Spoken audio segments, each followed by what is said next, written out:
So the last book in our series about determination is called Galimoto by Karen Lynn Williams, illustrated by Catherine Stock. So what do you notice about the boy in the illustration? What do you think the boy Condi might be doing? Condi is making a Galimoto.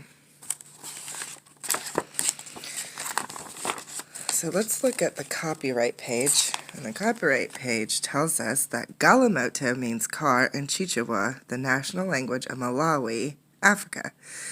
It is also the name for a type of push toy made by children. Old wires or sticks, corn stalks, and pieces of yam are shaped into cars, trucks, bicycles, trains, and helicopters. All of these intricate toys are known as Galimoto. The word may have come from the English word motor car, with the words in reverse order. In Chichewa, the sounds R and L are often interchanged, which means that they are used with the same sounds like S and C and G may have been, and every syllable ends with the vowel. So their language is a lot different than ours. Okay, so the author and the illustrator have both been to African villages, like the one where Condi lives. They have watched children making these toys. So watch and listen to find out how Condi makes a Galimoto.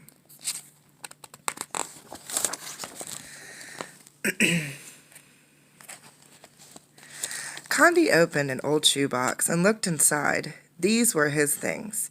They belonged to him. Inside the box there was a ball made of many old plastic bags, tightly wrapped with string. There was a knife Condi had made from a piece of tin can, and a dancing man he had made from dried corn stalks. In Condi's box, there were also some scraps of wire. He had been saving the wires for something special. Now he took them and the knife from his box. So look carefully at Condi's box, and look at where he lives. What do you notice?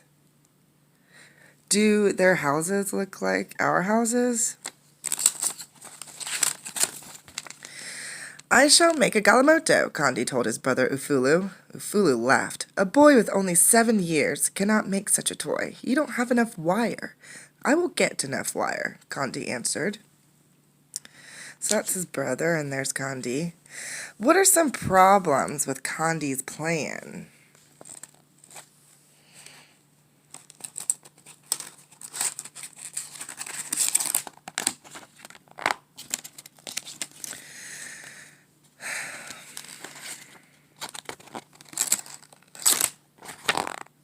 Okay. Condi took his knife and wire scraps and went to the home of his friend Gift. I want your wires, Condi told Gift. I'll give you my knife for them. Why do you want the wires? Gift asked. I want to make a Galimoto, Condi answered. Gift ran his fingers over the tin knife. It is a good knife. I'll cut a dancing man with it. Gift took a handful of wires from his box of things and gave them to Condi. That's not enough wire for a Galimoto, he told his friend. I will find enough wire, Condi said.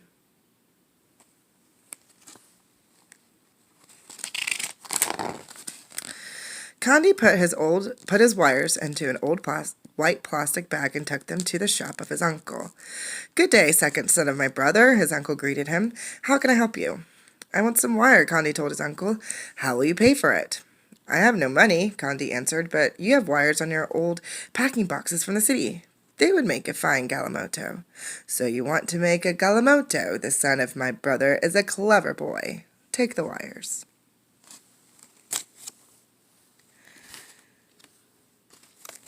So what are some things that are being sold in the family shop?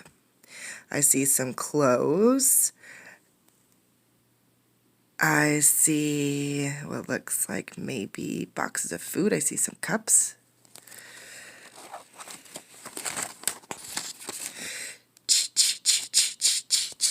Condi could hear the grinder at the flour mill. Many women with babies tied on their backs waited in the hot sun. Others arrived carrying heavy baskets of maize on their heads. Condi squeezed through the crowd. He was very near the front door when someone grabbed him. The woman began yelling angrily, "Stop that one! He goes out of turn!" Condi was being pushed and shoved.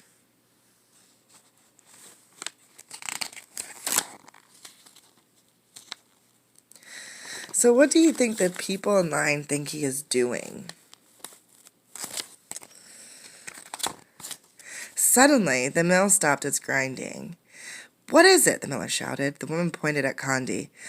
"Ah, no," Condi said. "I have no maize to grind. I only want wires for the Galimoto." He opened his bag for them to see. "Playthings. For this you keep us waiting," the woman grumbled angrily. "One cannot eat wires." An old toothless woman shook her hand at Condi. The miller shrugged. "There are some wires out back. Take those and go." In the back of the mill there was an open door. Inside the door was a pile of old motor parts. There Condi found some very thin wires wrapped in red and yellow and green plastic. "I can scrape the coating off," Condi thought. "These wires will hold my Galimoto together." Still, he did not have enough for Galimoto. So what do you see in the pile of motor parts? See little pieces of wire. Condi passed some young children playing on an anthill. One was Moon, the small sister of his friend Gift. She had a fine long piece of wire which she stuck into the hard dirt. "Little friend," Condi called as he came nearer, "you cannot catch an ant that way. Go fetch some water, for with that and a stick we will fool them." When Moon came back, Condi poured the water round one of the holes. "Now they will think the rains have begun," he explained. Then he stuck a stick down the hole. Gently he pulled it out, and on the end was a large ant. "My stick is better than a wire for catching ants. You may have this stick, and I'll take the wire." See the big anthill? Condi knew there was a trash heap behind the bicycle repair shop, but the gate was locked. Condi climbed over the fence. In the courtyard he found some broken, bent spokes from a bicycle. He climbed back over the fence with his bag.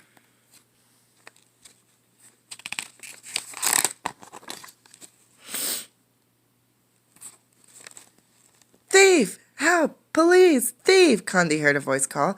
Children came running from the marketplace. Men came running from the shops. They made a circle around Condi. "Thief! Thief!" they chanted, pointing at Condi. A policeman arrived. He grabbed Condi by the shoulder. "What are you doing?" he asked. Condi showed the policeman his wires. "I want a Galimoto," he explained. "I need these wires." "Galimoto," the crowd murmured. "Galimoto." They shook their heads and went back to their business. "Take your wires and go," the policeman told Condi.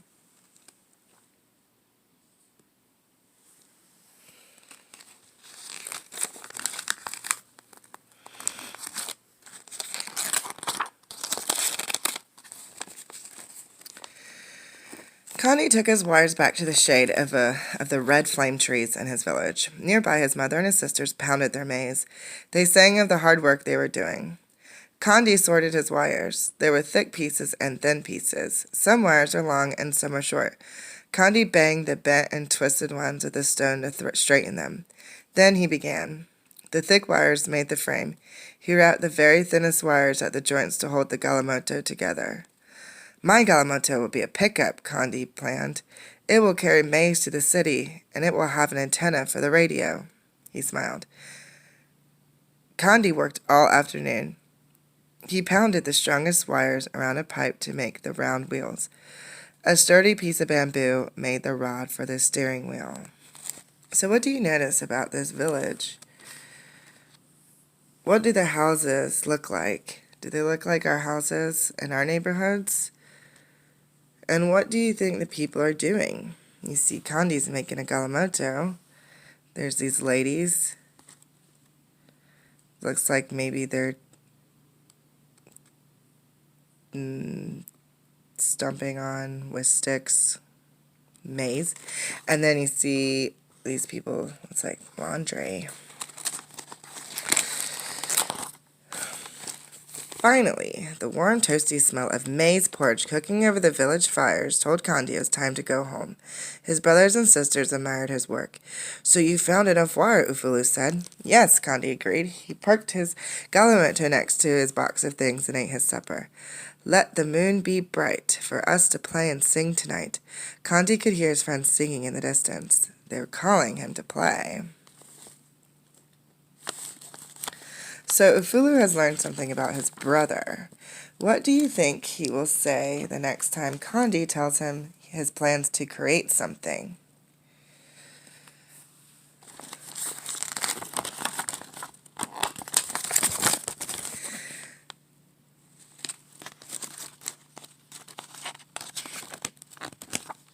Next, he carefully guided his Galimoto over the dusty path. Galimoto! Someone cheered, and one by one, Condi's friends formed a line behind him. Eee! Galimoto! Galimoto! They began to chant. So look at their Galimotos. This must be fun. What do you, Condi's friends, think of his Galimoto? What do you think of Condi's Galimoto? Condi saw the shadow of his Galimoto cast by the moonlight racing alongside. It's a fine Galimoto, he thought proudly. Perhaps tomorrow I shall make my Galimoto into an ambulance, or an airplane, or a helicopter. And there you see Condi dreaming. What do you think he's dreaming about? So Condi had many problems to solve to make his Galimoto. How did he solve some of his problems? What is something that you have that reminds you of a Galimoto? If you were to meet Condi, what would you ask or say to him? Condi must feel proud of his Galimoto. I think he worked pretty hard for it. How do you know he feels proud of his Galimoto? Let's look at the last picture. Well, not the last picture, but the picture where he's with his friends. Do you think he feels proud of his Galimoto? Do you admire Condi? Admire means, do you appreciate what he did? And does it inspire you to do something like it?